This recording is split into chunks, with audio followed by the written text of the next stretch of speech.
Todos conocemos qué es una lista desplegable. De hecho, es un elemento que está presente en cualquier programa informático hoy en día.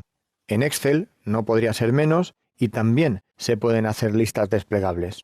Vamos a ver 3 formas de hacerlo con otros tantos ejercicios.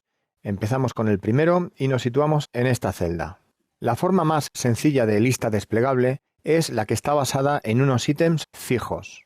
Por ejemplo, sí, no, o también hombre, mujer, o por ejemplo, el estado civil, que podría ser casado, soltero, viudo, etc.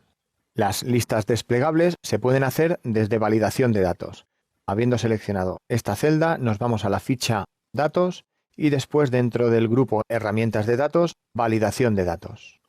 Una vez aquí, en el campo Permitir, seleccionamos Lista y en el campo Origen es donde tenemos que introducir los ítems que queremos.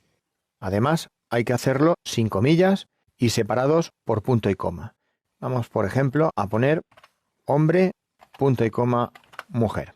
Así de sencillo, aceptamos y ya vemos que aquí tenemos una lista desplegable con 2 opciones, hombre, mujer. Sencillo, ¿verdad? En el segundo ejercicio vamos también a aprender a realizar listas desplegables, pero con una ligera variación. Ahora, el origen de datos no se trata de unos ítems que de forma permanente nos van a servir, sino que ahora quizá esos ítems pueden cambiar. Así que vamos con la práctica. En esta primera celda vamos también a Datos, Validación de datos. Dentro del campo Permitir elegimos Lista.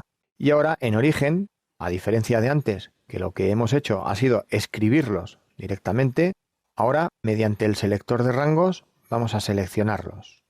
De esta forma y hacemos clic en Aceptar. También vemos que tenemos ya un desplegable en el que se puede elegir cualquiera de los ítems. Queremos destacar que una vez realizada una validación de datos, es decir, una lista, también podríamos arrastrar o rellenar y también se generaría en el resto de celdas esa lista desplegable. Vemos que aquí la tenemos disponible, pudiéndola utilizar en cualquiera de los 3 campos. Ahora bien, ¿qué ocurre si esa lista es posible que pueda aumentar? En el caso anterior hemos dicho que podría variar el contenido, es decir, que los nombres podrían ser distintos, pero dentro del rango que hemos elegido. Pero también sería posible que nuestro rango aumentara en cuanto a cantidad de ítems. Entonces, ¿qué debemos hacer? Pues utilizar las tablas de Excel. Vamos allá con un ejemplo. Lo primero que vamos a hacer es convertir todo este rango a tabla de Excel. Nos colocamos en cualquiera de sus celdas y desde la ficha Inicio, dentro del grupo Estilos, dar formato como tabla.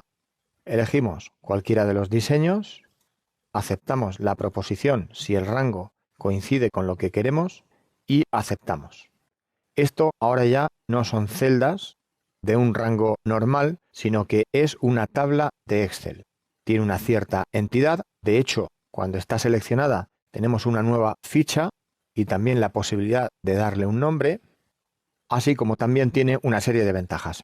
Pues vamos a seleccionar desde aquí el rango de datos y le vamos a dar un nombre desde el cuadro de nombres. Por ejemplo, mi columna. Presionamos Intro. Tenemos que decir que este paso no es estrictamente necesario, pero sí conveniente. Ahora ya vamos a nuestra celda para crear una validación. Desde la ficha Datos, Validación de datos y ejecutamos el comando. Aquí en Permitir seleccionamos Lista y aquí en Origen es donde tenemos que introducir nuestro rango, concretamente el nombre que era mi columna. Si presionamos F3, vemos que aparece una lista con todos los nombres de rango que tenemos. En este caso solo tenemos uno, mi columna, lo seleccionamos, aceptar, vemos que también se pone el signo igual y ahora aceptamos. Ya tenemos aquí una lista desplegable con todos los ítems.